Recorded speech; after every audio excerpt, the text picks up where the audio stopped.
In September of last year, I spoke to you about the importance of your voice. I spoke about the remarkable power recently witnessed in the States, where two teenagers were unsettling the NRA for the first time in its history through social media. I actually attracted quite a lot of adverse attention through social media in the States as a result of making that statement. But I happily make it again. I exhorted you to find your voice and to use it responsibly. And if part of that, to consider what we could do as a community to make a difference, how we could act differently. For example, looking to phase out the use of single-use plastics. And that resonated with you as a group.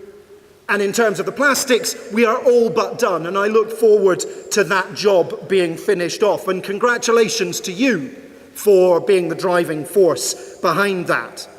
We had our week of diversity, and indeed these wonderful affirmations of our commitment to diversity here at Millfield in the wristbands. And I sensed that there was a bit of a turning point there, in terms of more marginal voices within our community being heard. You were realizing that you had a voice and that you could use that voice and that you could make a difference.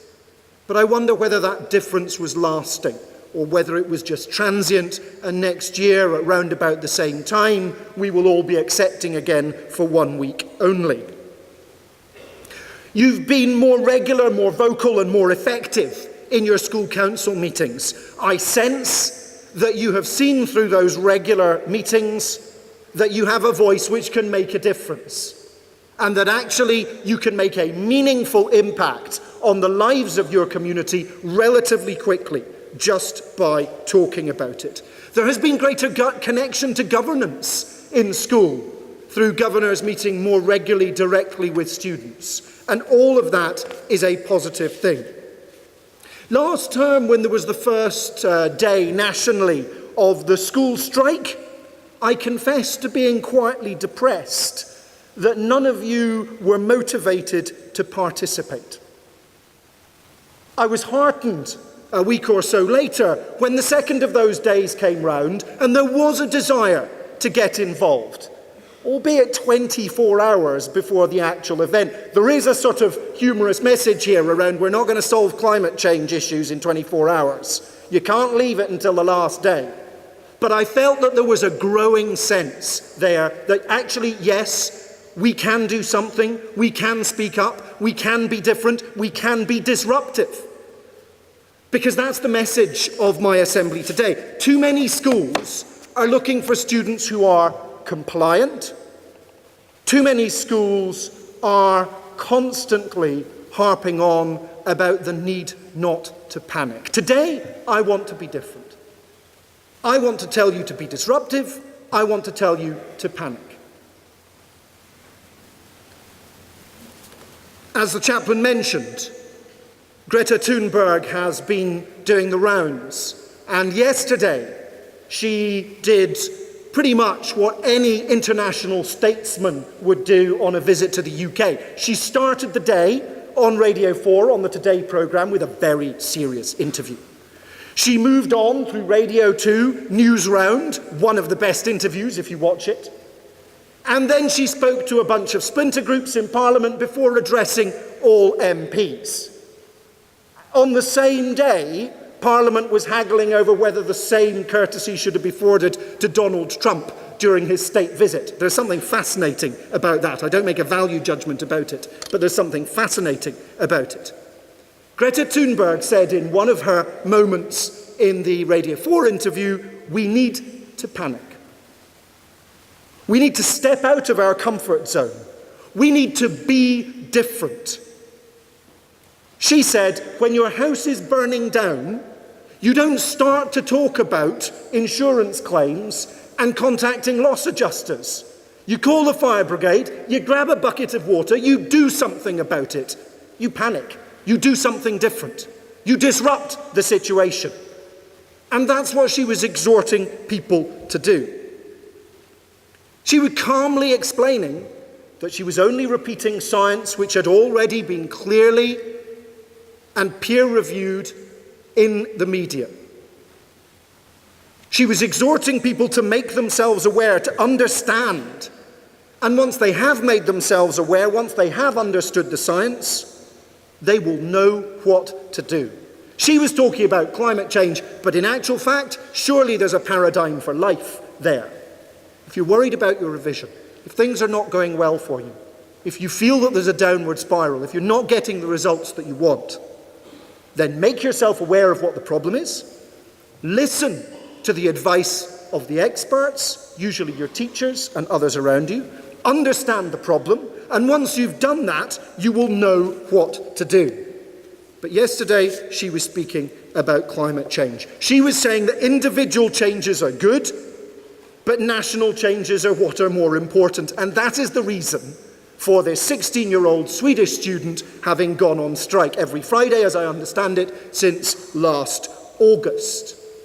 She is doing that to try and hold governments to account, to say education is one of the most valuable things in the world, but it is worthless if we do not have a world to live in.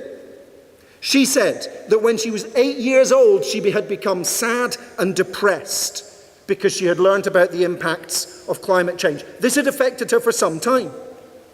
And then she realized that she could make a difference.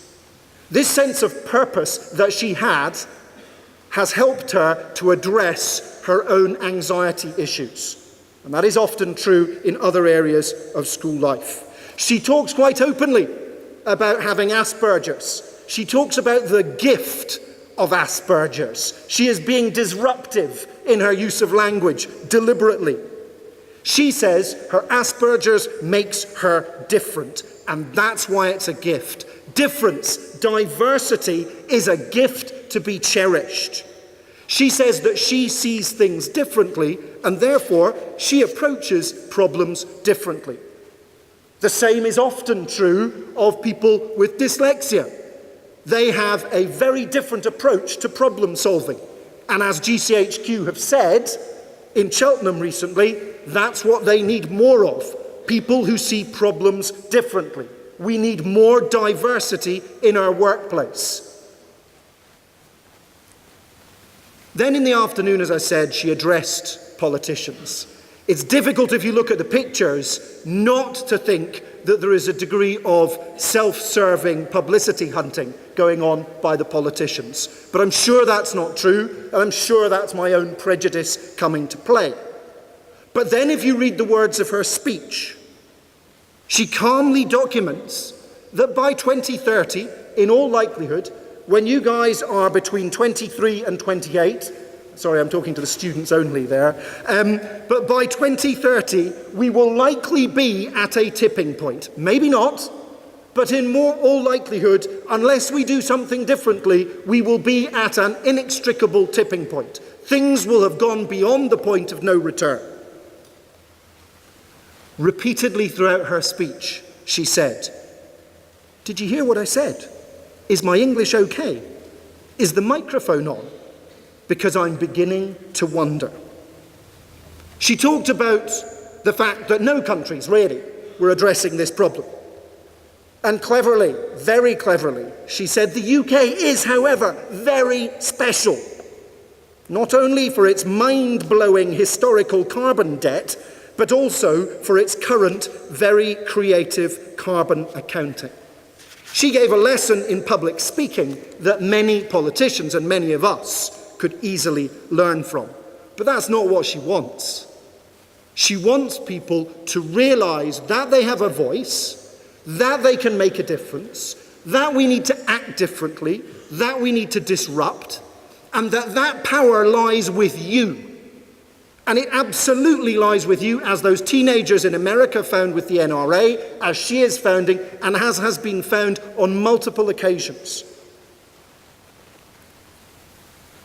So I would encourage you, please, to be disruptive in a good way, to challenge, to question. If you think things aren't going right, then, in the sense that Greta Thunberg used it, you must panic. You must do something differently. You must do it calmly. You must do it working with others. Unlike the environmental activists in London, you must do it in a way which does not adversely impact on other people, and she was clear about that, but you must do something differently. If you're looking for inspiration, please don't look to me. That's not necessarily my job. My job is to guide this organisation. If you're looking for inspiration, then look to your peers. Listen to that list of people that we've just read out and what they have achieved over the course of the last few months. Think about what those prefects no doubt will achieve next year. Think about those things that have been achieved this year. Think about what Greta Thunberg is achieving. Think about what her fellow students can achieve. I hope my microphone has been on. I hope you could all hear me. Please stand.